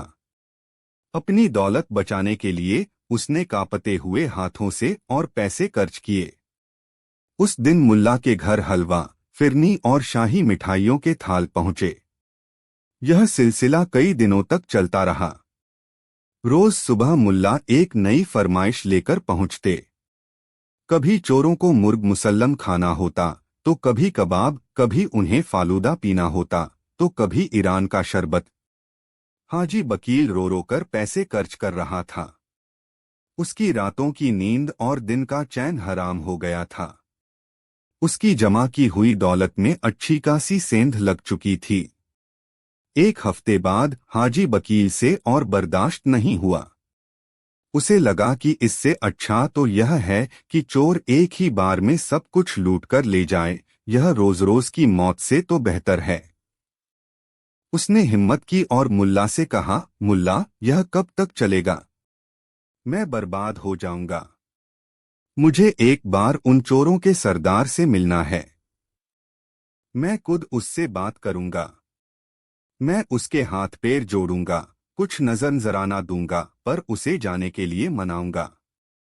मुल्ला ने पहले तो आनाकानी की। नहीं नहीं हाजी, वे बड़े खतरनाक लोग हैं। तुम्हें देखकर कहीं भड़क गए तो? लेकिन हाजी जिद पर अड़ गया। नहीं, मुझे मिलना ही है। आज रात मैं तुम्हारे घर आऊंगा। मुल्ला ने हार मानने का नाटक किया। ठीक है, पर अपनी जिम्मेदारी पर आना। मैं तुम्हें छत पर छुपा दूंगा, जहां से तुम उन्हें देख सको। जब उनका मिजाज अच्छा हो तो मैं इशारा करूंगा, तब तुम नीचे आ जाना। हाजी मान गया। उस रात जब अंधेरा गहरा गया, हाजी वकील दबे पांव एक चोर की तरह मुल्ला के घर में दाखिल हुआ। मुल्ला उसे छत पर एक अंधेरे कोने में ले गया और कहा, चुपचाप यहीं बैठे रहो। जब तक मैं न कहूं आवाज मत निकालना। हाजी ने नीचे आंगन में झांका। आंगन में एक बड़ी सी दरी बिछी थी और बीच में एक अकेला आदमी बैठा था। यह मुल्ला नसीरुद्दीन थे। वह बड़े मजे से एक बड़ी सी थाली में रखे कबाब और शीरमाल खा रहे थे। वहां और कोई नहीं था। हाजी हैरान रह गया। मुल्ला, उसने फुसफुसाकर पूछा, बाकी के 39 चोर कहाँ हैं? मुल्ला ने ऊपर देखा और मुस्कुराए। उन्होंने अपनी उंगली अपने पेट पर रखी और बोले, 39 चोर यहाँ अंदर हैं, हाजी। वे सब आराम कर रहे हैं। फिर उन्होंने अपनी उंगली अपने दिमाग की तरफ इशारा करते हुए कहा, और इन सबका सरदार यहाँ बैठा है। एक पल के लिए हाजी वकील को कुछ समझ नहीं आया। 40 चोर, मुल्ला का पेट, मुल्ला का दिमाग, और फिर अचानक जैसे उसके दिमाग पर बिजली गिरी हो। उसे सारी कहानी समझ में आ गई। कोई चोर नहीं था, कोई मेहमान नहीं था। यह सब मुल्ला का रचा हुआ नाटक था। वह अकेला ही 40 चोरों के बराबर का खाना खा रहा था, और वह भी हाजी के पैसों से। हाजी का चेहरा पहले शर्म से लाल हुआ, फिर गुस्से से, और फिर अचानक उसे जोर की हंसी आ गई। वह अपनी जिंदगी में शायद पहली बार ऐसे दिल खोलकर हंसा था। वह अपनी बेवकूफी पर हंस रहा था, मुल्ला की चतुराई पर हंस रहा था, और अपनी उस कंजूसी पर हंस रहा था जिसने उसे इतना अंधा बना दिया था। वह छत से नीचे उतरा और मुल्ला के पास आकर बैठ गया। वाह मुल्ला, वाह! मान गए तुम्हें। तुमने मुझे ऐसा सबक सिखाया है जो मैं जिंदगी भर नहीं भूलूंगा।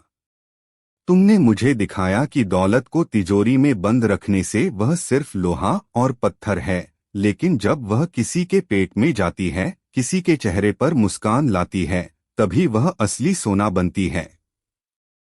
उसने मुल्ला के हाथ से एक कबाब उठाया और अपने मुंह में रख लिया। आज मुझे पहली बार अपने ही पैसों से खरीदे हुए खाने का स्वाद आया है। यह वाकई लाजवाब है।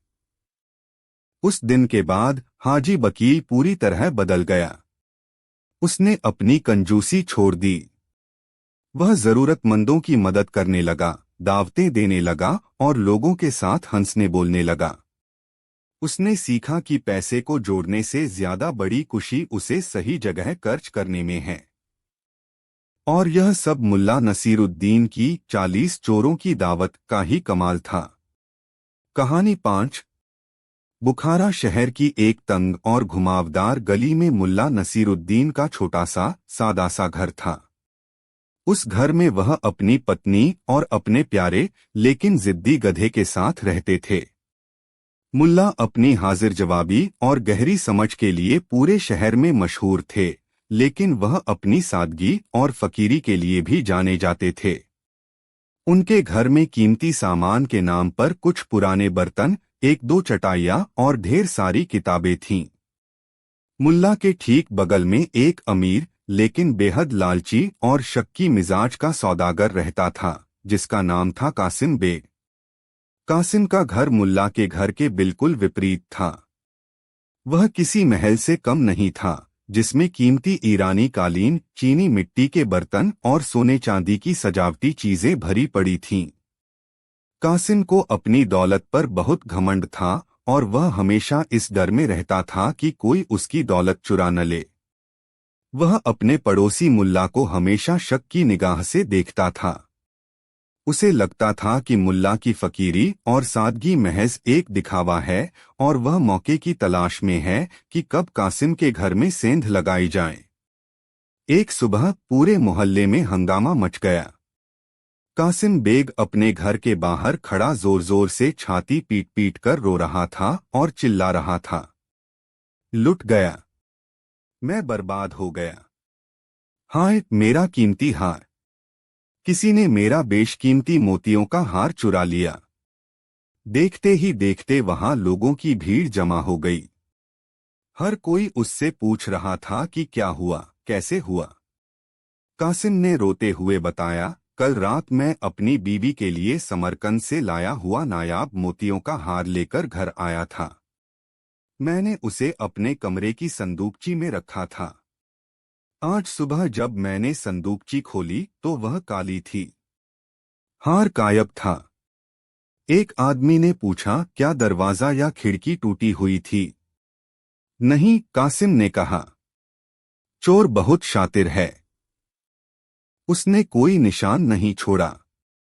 लेकिन मुझे पूरा यकीन है कि यह काम किसका है। यह कहते हुए उसने अपनी उंगली सीधे मुल्ला नसीरुद्दीन के घर की तरफ उठाई, जो उस वक्त अपने आंगन में अपने गधे को जौ खिला रहे थे और यह सारा तमाशा देख रहे थे। यह सब इसी फकीर का किया धरा है, कासिम चीखा। यह हमेशा मेरे घर पर नजर गड़ाए रखता है। कल रात मैंने इसे अपने घर की दीवार के पास मंडराते हुए भी देखा था। इसी ने मेरा हार चुराया है। मैं इसे नहीं छोड़ूंगा। यह इल्जाम सुनते ही भीड़ में कानाफूसी शुरू हो गई। कुछ लोग जो मुल्ला को अच्छी तरह जानते थे, उन्हें यकीन नहीं हुआ। लेकिन कई ऐसे भी थे जो कासिम की दौलत से प्रभावित थे और उन्हें लगा कि एक गरीब आदमी लालच में ऐसा कर सकता है। मुल्ला नसीरुद्दीन बड़े आराम से अपनी जगह से उठे, अपने हाथ झाड़े और भीड़ के पास आए। उनके चेहरे पर कोई शिकन नहीं थी। कासिम भाई, इतना शोर क्यों मचा रहे हो? सुबह सुबह मोहल्ले की नींद खराब कर दी, मुल्ला ने शांत भाव से कहा। कासिम आगब बोला हो गया। चोर, डाकू, मेरा हार चुराकर अब मुझसे ही सवाल करता है। मैं तुझे अभी काजी के पास लेकर चलता हूं। वहीं दूध का दूध और पानी का पानी हो जाएगा। जरूर चलो, मुल्ला ने बड़ी आसानी से कह दिया। काजी के पास चलने में क्या हर्ज है? सच तो आखिर सच ही रहेगा। मुल्ला का आत्मविश्वास देखकर कासिम थोड़ा हैरान हुआ, लेकिन उसे अपने इल्जाम पर पूरा भरोसा था। वह मुल्ला का हाथ पकड़कर उन्हें घसीटते हुए शहर के काजी के पास ले चला। उनके पीछे पीछे पूरी भीड़ भी चल पड़ी, यह देखने के लिए कि इस मुकदमे का क्या फैसला होता है। काजी साहब अपने दरबार में बैठे थे।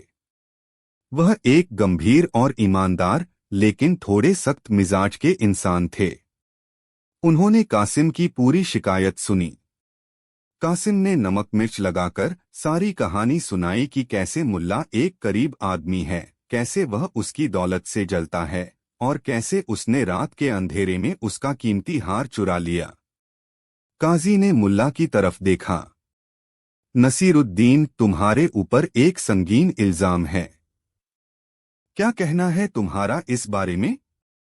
मुल्ला ने बड़ी विनम्रता से कहा, हुजूर आला, मैं एक गरीब आदमी जरूर हूं पर चोर नहीं हूं। कासिम बेग का हार किसने चुराया, मुझे नहीं पता। मैं तो कल रात अपने घर में आराम से सो रहा था।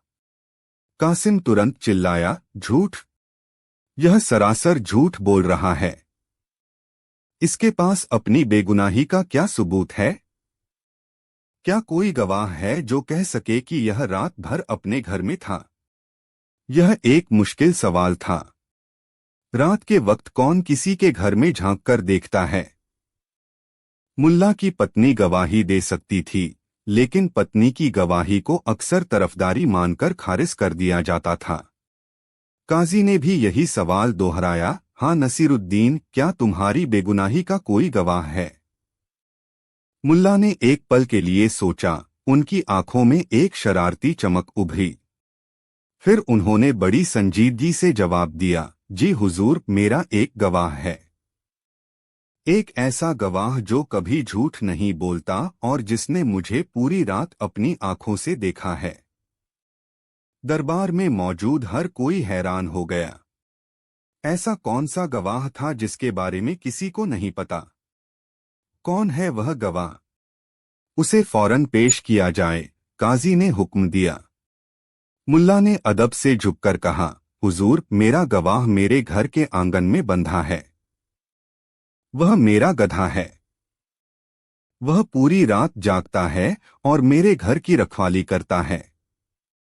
उसने जरूर देखा होगा कि मैं घर में था या नहीं। यह सुनते ही पूरे दरबार में हंसी का फव्वारा छूट गया। कासिम बेग भी जोर जोर से हंसने लगा।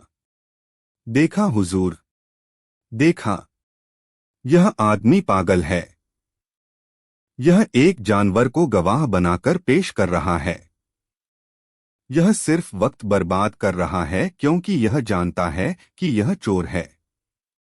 काजी साहब भी अपनी हंसी नहीं रोक पाए, लेकिन उन्हें मुल्ला की इस अजीब हरकत पर गुस्सा भी आया। नसीरुद्दीन, यह क्या मजाक है? क्या तुमने अदालत को तमाशा समझ रखा है? एक गधा कैसे गवाही दे सकता है? मुल्ला ने अपना चेहरा बड़ा मासूम बना लिया और बोले, क्यों हुजूर, इसमें मजाक क्या है? जब कासिम बेग बिना किसी सबूत और गवाह के सिर्फ अपने शक की बुनियाद पर मुझ जैसे शरीफ आदमी पर चोरी का इल्जाम लगा सकता है, तो मैं अपनी बेगुनाही साबित करने के लिए एक बेजुबान, ईमानदार जानवर को गवाह क्यों नहीं बना सकता? कम से कम मेरा गवाह कासिम बेग की तरह लालची और झूठा तो नहीं है। मुल्ला के इस तर्क में इतना वजन था कि काजी साहब की हंसी रुक गई। वह सोच में पड़ गए। बात तो सही थी। इल्जाम लगाने वाले के पास भी कोई ठोस सबूत नहीं था। मुल्ला ने अपनी बात जारी रखी, हुजूर, मैं आपसे बस एक मौका चाहता हूं। आप मेरे गधे को यहां बुलवाइए। मैं उससे सवाल पूछूंगा और मैं आपको यकीन दिलाता हूं कि वह सच बताएगा। काजी साहब को यह सब नाटक लग रहा था, लेकिन वह मुल्ला की चतुराई से परिचित थे। उन्हें लगा कि शायद इसके पीछे मुल्ला की कोई गहरी चाल है। उन्होंने सोचा, चलो देखते हैं यह करना क्या चाहता है। ठीक है, काजी ने हुक्म दिया। इसके गधे को दरबार में पेश किया जाए। 2 सिपाही मुल्ला के घर गए और उनके गधे को खींचते हुए दरबार में ले आए। गधा, जो अचानक इतनी भीड़ और नए माहौल में आकर घबरा गया था, अपनी जगह पर अड़ गया और ढेंचू ढेंचू करने लगा। अब सारा दरबार एक अजीब दृश्य का गवाह बन रहा था। कटघरे में एक तरफ कासिम बेग खड़ा था और दूसरी तरफ मुल्ला नसीरुद्दीन अपने गधे के साथ। ठीक है नसीरुद्दीन, अब पूछो अपने गवाह से जो पूछना है, काजी ने कहा और अपनी हंसी को दबाने की कोशिश करने लगे। मुल्ला नसीरुद्दीन अपने गधे के पास गए। उन्होंने बड़े प्यार से उसकी गर्दन पर हाथ फेरा, उसके कान में कुछ फुसफुसाया, जैसे वह उसे कुछ समझा रहे हों। फिर वह गधे के सामने सीधे खड़े हुए और ऊंची, गंभीर आवाज में, जैसे किसी बड़े गवाह से जिरह कर रहे हों, पूछना शुरू किया। ऐ मेरे वफादार साथी, तुम सच के सिवा कुछ नहीं कहोगे। अब बताओ, क्या कल रात में तुम्हारा मालिक मुल्ला नसीरुद्दीन इस घर से बाहर निकला था?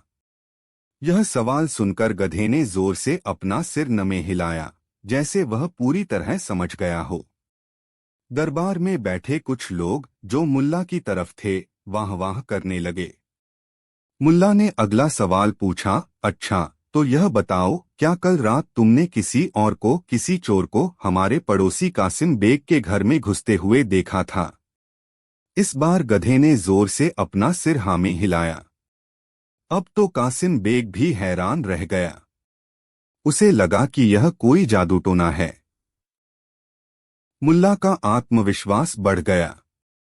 उन्होंने अपना सबसे महत्वपूर्ण सवाल पूछा और इस बार उन्होंने कासिम बेग की आंखों में सीधे देखते हुए पूछा, तो ऐ मेरे बुद्धिमान गवाह, अब इस पूरे दरबार को सच सच बताओ। वह चोर कौन था? क्या वह मैं था? यह सवाल पूछते ही गधे ने जोर जोर से ढेंचू ढेंचू करना शुरू कर दिया और अपनी पिछली दोनों टांगों से जमीन पर दुलत्ती मारने लगा। उसकी आंखों में एक अजीब सा गुस्सा था, जैसे वह इस इल्जाम से सख्त नाराज हो। मुल्ला मुड़े और काजी से बोले, देखा हुजूर, मेरे ऊपर इल्जाम लगते ही यह कितना नाराज हो गया। यह साफ कह रहा है कि चोर मैं नहीं था। फिर मुल्ला गधे की तरफ वापस मुड़े और कासिम बेग की तरफ इशारा करते हुए पूछा, तो फिर क्या चोर यह यानी कासिम बेग खुद था? जैसे ही मुल्ला ने यह सवाल पूछा, गधा एकदम खामोश हो गया। उसने अपनी बड़ी बड़ी भोली आंखें उठाईं और चुपचाप कासिम बेग को घूरने लगा। वह न हाँ में सिर हिला रहा था, न ना में। बस एकटक उसे देखे जा रहा था। मुल्ला ने काजी की तरफ देखकर कहा, हुजूर, आपने देखा? मेरे गवाह की खामोशी को देखिए। यह कह रहा है कि यह मामला बड़ा पेचीदा है। यह न तो इल्जाम को स्वीकार कर रहा है, न ही खारिज। इसकी खामोशी का मतलब है कि दाल में कुछ काला है और चोरी की जड़ खुद कासिम बेग के घर के अंदर ही है। अब काजी साहब का दिमाग चकरा गया।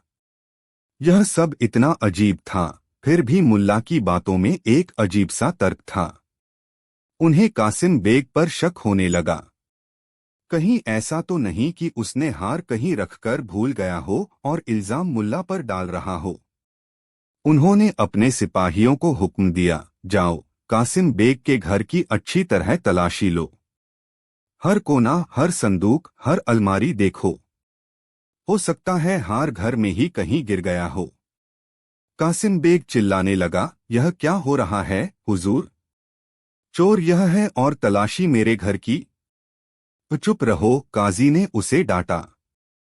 अब फैसला होने तक तुम यहीं रहोगे। सिपाही कासिम के घर गए और तलाशी शुरू कर दी। आधा घंटा गुजर गया, 1 घंटा गुजर गया। दरबार में सब बेचैनी से इंतजार कर रहे थे। मुल्ला बड़े आराम से अपने गधे को सहला रहे थे। तभी एक सिपाही दौड़ता हुआ दरबार में आया। उसके हाथ में वही बेशकीमती मोतियों का हार था। मिल गया हुजूर। हार मिल गया, वह हांफते हुए बोला। कहाँ था? काजी ने पूछा। सिपाही ने बताया, हुजूर, यह कासिम बेग के कमरे में उसके बिस्तर के नीचे धूल में पड़ा हुआ था। लगता है रात को संदूकची में रखते वक्त हाथ से फिसलकर नीचे गिर गया और इन्हें पता ही नहीं चला। यह सुनते ही कासिम बेग का चेहरा सफेद पड़ गया। वह शर्मिंदगी और अपमान से जमीन में गड़ा जा रहा था। पूरा दरबार उस पर हंस रहा था। काजी साहब गुस्से से भर गए। उन्होंने कासिम बेग को डांटा, शर्म आनी चाहिए तुम्हें। तुमने न सिर्फ अपना कीमती हार लापरवाही से खोया, बल्कि एक बेगुनाह और शरीफ आदमी पर चोरी का झूठा इल्जाम लगाकर उसका और इस अदालत का वक्त बर्बाद किया। काजी ने फैसला सुनाया, झूठा इल्जाम लगाने और अदालत को गुमराह करने के जुर्म में कासिम बेग को मुल्ला नसीरुद्दीन को 100 सोने की अशर्फियां हर्जाने के तौर पर देनी होंगी।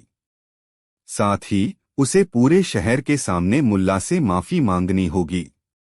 कासिम बेग मुल्ला के पैरों में गिर पड़ा और माफी मांगने लगा। मुल्ला ने उसे उठाया और मुस्कुराकर कहा, कासिम भाई, दौलत आंखों पर पर्दा डाल देती है। आइंदा किसी पर शक करने से पहले अपने घर की तलाशी जरूर ले लेना। जब मुल्ला नसीरुद्दीन अपने गधे के साथ दरबार से बाहर निकल रहे थे, तो काजी ने उन्हें रोककर पूछा, एक बात बताओ नसीरुद्दीन, यह सब ठीक है, पर तुम्हारे गधे ने तुम्हारे सवालों का सही जवाब कैसे दिया? यह कोई चमत्कार था क्या? मुल्ला नसीरुद्दीन हंसे और काजी के कान में धीरे से बोले, हुजूर, चमत्कार नहीं, बस थोड़ी सी अक्लमंदी। जब मैं अपने गधे के कान में फुसफुसा रहा था, तो मैं उसे कुछ समझा नहीं रहा था। मैं बस उसके कान में जौ के कुछ दाने डाल रहा था। जब मुझे जवाब हाँ में चाहिए होता, तो मैं उसके सामने जौ से भरा अपना हाथ करता और उसे खाने के लिए वह अपना सिर आगे हिलाता। और जब मुझे जवाब न में चाहिए होता, तो मैं उसके सिर पर हल्की सी सुई चुभोता, जिससे वह बेचैनी में अपना सिर झटकता। रही बात दुलत्ती मारने की, तो वह सिर्फ इत्तेफाक था। और जब वह कासिम को देखकर चुप हो गया, तो वह इसलिए क्योंकि उस वक्त मेरे हाथ में जौ खत्म हो गए थे। यह सुनकर काजी साहब अपनी हंसी रोक नहीं पाए। उन्होंने मुल्ला की पीठ थपथपाई और कहा, वाह मुल्ला वाह, मान गए तुम्हारी अक्ल को। तुमने आज यह साबित कर दिया कि एक बेजुबान जानवर की समझदारी भी एक लालची इंसान के झूठे इल्जाम से ज्यादा भरोसेमंद हो सकती है। कहानी 6। बुखारा के काजी न्यायाधीश फजलुर रहमान अपनी ईमानदारी और न्यायप्रियता के लिए पूरे शहर में जाने जाते थे। लेकिन ईमानदारी के साथ साथ उनके अंदर ज्ञान का एक सूक्ष्म अहंकार भी था। उन्हें लगता था कि वह इंसानी फितरत को, उसकी कमजोरियों और उसकी ताकत को बहुत अच्छी तरह समझते हैं। वह मानते थे कि दुनिया में हर इंसान की एक कीमत होती है, खासकर जब बात सोने चांदी और दौलत की हो। उनका मानना था कि करीबी और ईमानदारी एक साथ ज्यादा देर तक नहीं रह सकते। एक न एक दिन लालच का एक छोटा सा बीज भी ईमानदारी के सबसे मजबूत पेड़ को खोखला कर देता है। एक दिन जब काजी साहब अपने कुछ दोस्तों और शहर के गणमान्य लोगों के साथ बैठे थे, तो चर्चा ईमानदारी और लालच के विषय पर चल पड़ी। एक सौदागर ने कहा, हुजूर, आज के जमाने में सच्ची ईमानदारी कहाँ बची है। लोग तो मौका मिलते ही बेईमानी पर उतर आते हैं। दूसरे ने सहमति जताई, हाँ, खासकर करीब आदमी, उसकी जरूरतें ही उसे बेईमान बना देती हैं। काजी फजलुर रहमान ने अपनी दाढ़ी पर हाथ फेरते हुए कहा, आप लोग ठीक कहते हैं। मैंने अपनी जिंदगी में हजारों मुकदमे सुने हैं और मेरा तजुर्बा यही कहता है कि सोने की चमक के आगे बड़ी बड़ी ईमानदारी की आंखें चौंधिया जाती हैं।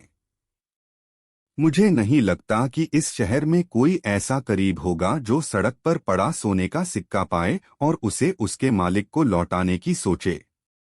यह बात सुनकर वहां मौजूद एक व्यक्ति ने कहा, काजी साहब, आपकी बात काफी हद तक सही है, लेकिन एक आदमी है जिस पर मुझे पूरा यकीन है। वह है मुल्ला नसीरुद्दीन। वह करीब जरूर है, पर उसकी ईमानदारी पर कोई शक नहीं कर सकता। यह सुनते ही काजी साहब मुस्कुराए। मुल्ला नसीरुद्दीन? हाँ, मैंने भी उनकी हाजिर जवाबी और सादगी के किस्से सुने हैं। लेकिन वह भी आखिर हैं तो एक इंसान ही, और इंसान की फितरत लालच से अछूती नहीं रह सकती। मुझे यकीन है कि अगर परीक्षा की घड़ी आए तो मुल्ला की ईमानदारी भी डगमगा जाएगी। बात बढ़ गई। काजी के दोस्तों ने मुल्ला का पक्ष लिया, जबकि काजी अपनी बात पर अड़े रहे। आखिर में काजी ने एक चुनौती दी। ठीक है, अगर आप लोगों को मुल्ला की ईमानदारी पर इतना ही भरोसा है तो क्यों न एक परीक्षा ले ली जाए। हम एक सोने की अशर्फी सिक्का उस रास्ते पर रख देंगे जहां से मुल्ला रोज गुजरते हैं। हम सब छिपकर देखेंगे कि वह क्या करते हैं। अगर उन्होंने सिक्का उठाया और उसे खुद पर खर्च करने के बजाय उसके मालिक को ढूंढने की कोशिश की, तो मैं मान जाऊंगा कि मैं गलत था और मैं अपनी तरफ से मुल्ला को 100 सोने की अशर्फिया इनाम में दूंगा। लेकिन अगर उन्होंने सिक्का अपनी जेब में रख लिया तो आप सब मानेंगे कि मैं सही था। सब लोग इस अनोखी परीक्षा के लिए राजी हो गए। अगले दिन योजना के मुताबिक काजी फजलुर रहमान और उनके साथी उस संकरी गली में पेड़ों और दीवारों के पीछे छिप गए जहां से मुल्ला नसीरुद्दीन रोजाना बाजार जाते थे। काजी ने खुद एक चमचमाती हुई सोने की अशर्फी गली के ठीक बीच में एक पत्थर के पास रख दी ताकि वह आसानी से नजर आ जाए। सब अपनी सांसें रोके इंतजार करने लगे। कुछ देर बाद दूर से मुल्ला नसीरुद्दीन आते हुए दिखाई दिए। वह अपनी चिरपरिचित धीमी चाल में चल रहे थे, अपने गधे की लगाम थामे हुए और हमेशा की तरह किसी गहरी सोच में डूबे हुए थे। उनकी नजरें जमीन पर नहीं बल्कि आसमान की ओर थीं, जैसे वह बादलों में कोई कहानी पढ़ रहे हों। जैसे जैसे मुल्ला नजदीक आते गए, छिपे हुए लोगों के दिलों की धड़कनें तेज होती गईं। काजी साहब की आंखों में एक विजी चमक थी। उन्हें पूरा यकीन था कि जैसे ही मुल्ला की नजर उस सोने के सिक्के पर पड़ेगी, वह उसे उठाने के लिए झुकेंगे। मुल्ला चलते चलते ठीक उस जगह पहुंचे जहां सिक्का पड़ा था। उनका पैर सिक्के से बस कुछ ही इंच की दूरी पर था। काजी और उनके साथियों ने अपनी सांसें थाम लीं। और फिर कुछ ऐसा हुआ जिसकी किसी ने कल्पना भी नहीं की थी। मुल्ला नसीरुद्दीन, जो अब तक आसमान की ओर देख रहे थे, अचानक रुके। उन्होंने एक गहरी आह भरी और अपनी आंखें बंद कर लीं। फिर उन्होंने अपना एक हाथ आगे बढ़ाया और किसी अंधे व्यक्ति की तरह टटोल कर कदम बढ़ाने लगे। वह धीरे धीरे लड़खड़ाते हुए आगे बढ़े। उनका एक पैर सोने के सिक्के के ठीक ऊपर से गुजर गया, लेकिन उन्हें इसका पता तक नहीं चला। वह गली के आखिर तक इसी तरह आंखें बंद करके चलते रहे और फिर आंखें खोलकर अपनी राह पकड़ ली। गली में छिपे हुए लोग हक्के बक्के रह गए। यह क्या हुआ? मुल्ला ने सिक्का देखा ही नहीं। काजी साहब को बड़ी निराशा हुई। उनकी पूरी योजना पर पानी फिर गया था। किस्मत ने मुल्ला का साथ दिया, वह बड़बड़ाए। आज वह अपनी ही दुनिया में मगन था। कोई बात नहीं, हम कल फिर कोशिश करेंगे। अगले दिन उन्होंने फिर से वही इंतजाम किया। सोने का सिक्का उसी जगह पर रख दिया गया और सब लोग फिर से छिपकर इंतजार करने लगे। आज मुल्ला नसीरुद्दीन एक अलग ही अंदाज में आ रहे थे। वह बच्चों की तरह एक टांग पर कूदते हुए, कोई लोकगीत गुनगुनाते हुए चले आ रहे थे। उनका ध्यान आज भी जमीन पर नहीं था। वह गली के बीचों बीच उछलते कूदते आए और उनका पैर ठीक उस सोने के सिक्के के बगल में पड़ा। एक पल के लिए ऐसा लगा कि वह उसे देख लेंगे, लेकिन वह उसी मस्ती में आगे निकल गए। काजी साहब गुस्से से अपने दांत पीसने लगे। यह आदमी इतना बेखबर कैसे हो सकता है? आज फिर बच गया।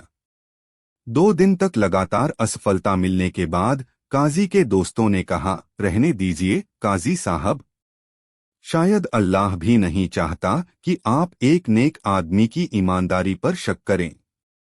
लेकिन काजी का अहंकार अब और भी बड़ा हो गया था। उन्होंने कहा, नहीं, कल आखिरी बार। कल मैं यह यकीन करूंगा कि मुल्ला की नजर उस सिक्के पर जरूर पड़े। मैं उसे बचकर निकलने का कोई मौका नहीं दूंगा। तीसरे दिन काजी ने सिक्के को गली के बीच में नहीं, बल्कि मुल्ला के घर के दरवाजे से कुछ ही कदम की दूरी पर एक बड़ी सी ईंट के ऊपर रख दिया। उन्होंने सोचा, घर से निकलते ही पहली नजर इसी पर पड़ेगी। आज वह बच नहीं सकता। सब लोग पहले की तरह ही छिप गए। कुछ देर बाद मुल्ला नसीरुद्दीन ने अपने घर का दरवाजा खोला। वह बाहर निकले और दरवाजा बंद करने के लिए मुड़े। काजी और उनके साथी आंखें फाड़े देख रहे थे। जैसे ही मुल्ला वापस बाहर की ओर मुड़े, उन्होंने एक गहरी सांस ली और फिर अचानक उन्होंने अपनी जेब से एक पुराना गंदा सा रुमाल निकाला और उसे अपनी आंखों पर पट्टी की तरह बांध लिया। हे अल्लाह, उन्होंने जोर से कहा। यह कैसी परीक्षा है? 2 दिनों से मैं सोच रहा हूं कि मैं अंधा हो जाऊं तो कैसा महसूस होगा। मैं यह जानना चाहता हूं कि जो लोग देख नहीं सकते, उनकी जिंदगी कितनी मुश्किल होती है। आज मैं बाजार तक आंखें बंद करके चलूंगा, ताकि मैं उनकी तकलीफ का एक छोटा सा हिस्सा महसूस कर सकूं। यह कहकर मुल्ला नसीरुद्दीन अपनी आंखों पर पट्टी बांधे एक अंधे व्यक्ति की तरह लाठी से जमीन टटोलते हुए धीरे धीरे आगे बढ़ने लगे। वह उस ईंट के पास से गुजरे जिस पर सोने का सिक्का रखा था, लेकिन उन्हें भला क्या पता चलता। वह पूरी गली पार कर गए और आंखों पर पट्टी बांधे ही बाजार की तरफ चले गए। इस बार गली में छिपे लोगों में जो सन्नाटा छाया वह हैरानी का नहीं बल्कि शर्मिंदगी का था। काजी फजलुर रहमान का चेहरा देखने लायक था। वह अपनी जगह पर पत्थर की मूर्ति की तरह जमे हुए थे। उनकी आंखों में गुस्सा या निराशा नहीं बल्कि एक गहरा आत्मबोध था। उन्हें एहसास हुआ कि वह जिस आदमी की ईमानदारी को एक सोने के सिक्के से तौलने की कोशिश कर रहे थे वह आदमी तो अपनी इंसानियत को, अपनी संवेदना को एक अलग ही स्तर पर परख रहा था। वह दुनिया की दौलत की परीक्षा नहीं दे रहा था, वह तो सहानुभूति और करुणा की परीक्षा दे रहा था। काजी के एक दोस्त ने धीरे से कहा, देखा काजी साहब, जिसे आप किस्मत कह रहे थे वह किस्मत नहीं उसका चरित्र था। जिस आदमी का दिमाग और दिल इतने ऊंचे विचारों में खोया हो उसकी नजर जमीन पर पड़े सोने पर कैसे पड़ सकती है। काजी फजलुर रहमान कुछ नहीं बोले। वह धीरे धीरे अपनी छिपने की जगह से बाहर निकले। उन्होंने वह सोने का सिक्का उठाया और सीधे मुल्ला नसीरुद्दीन के घर की तरफ चल पड़े। उनके दोस्त भी उनके पीछे पीछे हो लिए। शाम को जब मुल्ला घर लौटे तो उन्होंने काजी साहब और शहर के गणमान्य लोगों को अपने दरवाजे पर इंतजार करते हुए पाया। वह थोड़ा हैरान हुए। अरे काजी साहब, आप सब यहाँ, खैरियत तो है? काजी फजलुर रहमान ने आगे बढ़कर मुल्ला को गले से लगा लिया।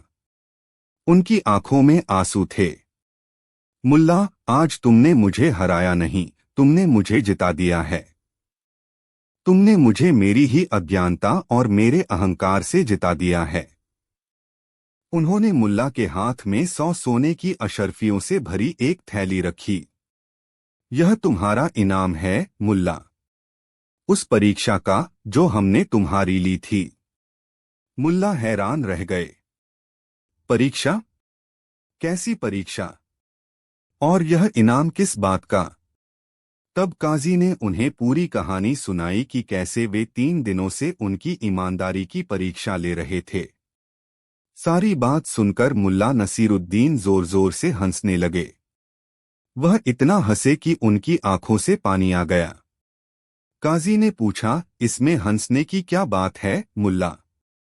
मुल्ला ने अपनी हंसी रोककर कहा, काजी साहब, आप लोग मेरी ईमानदारी की परीक्षा ले रहे थे और मैं सोच रहा था कि मैं अपनी इंसानियत की परीक्षा दे रहा हूं।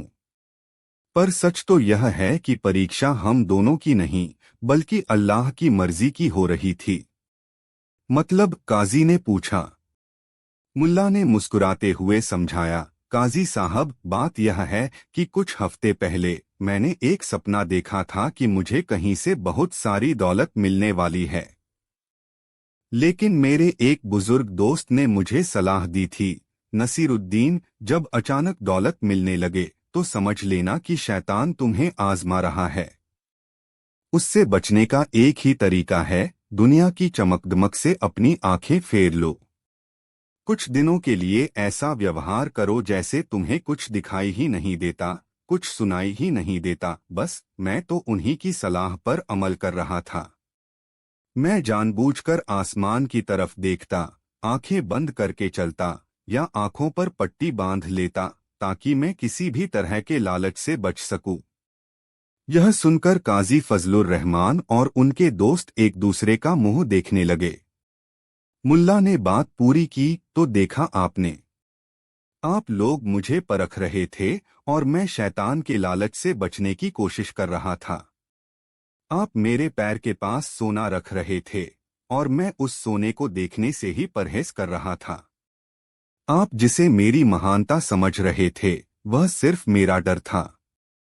यह कहकर मुल्ला ने सोने की थैली काजी को वापस करते हुए कहा, यह दौलत मेरी नहीं है।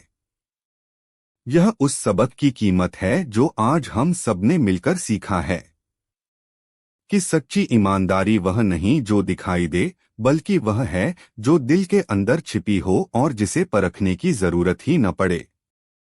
उस दिन काजी फजल रहमान ने सीखा कि इंसानी चरित्र समुद्र की तरह गहरा होता है। उसे सतह पर पड़ी कुछ सीपियों से नहीं आंका जा सकता।